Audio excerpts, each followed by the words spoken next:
আর এবার যে খবরের দিকে নজর রাখতে হচ্ছে, এই যে ইডির অভিযান বিভিন্ন জায়গায়, শহর কলকাতার স্পেসিফিক 8টি জায়গায় অভিযান, যেভাবে বৈধ বালি খাদানকে সামনে রেখে অবৈধভাবে টাকা পাচার করা হচ্ছিল। কারণ বৈধ বালি খাদান থেকে যে পরিমাণ বালি উত্তোলন করা হতো তার থেকে 10 টাইমস বেশি বালি উত্তোলন করা হচ্ছিল, এবং সেই কালো টাকা কিন্তু যেটা সাইফন করা হচ্ছিল অন্যত্র, সেটার জন্য বিমা সংস্থার এজেন্টদের ব্যবহার করা হচ্ছিল, এমনটাই কিন্তু অভিযোগ সামনে আসছে।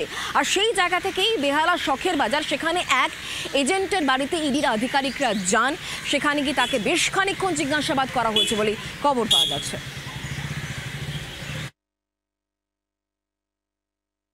যে একজন বিমা সংস্থার এজেন্ট, তার বাড়িতেও তল্লাশি অভিযান চালানো হয়েছে এবং সেখান থেকে যে সমস্ত নথিপত্র বা যে সমস্ত নাম উঠে এসছে সেক্ষেত্রেও কিন্তু তদন্ত করতে গিয়ে গুরুত্বপূর্ণ সূত্র হাতে উঠে আসবে, এমনটাই এনফোর্সমেন্ট ডিরেক্টরেটের আধিকারিকরা মনে করছে। কারণ এখনও পর্যন্ত নথিপত্র খতিয়ে রেখে বেশ কয়েকজনের নাম উঠে এসছে, তাদেরকে ধাপে ধাপে জিজ্ঞাসাবাদ করা হবে।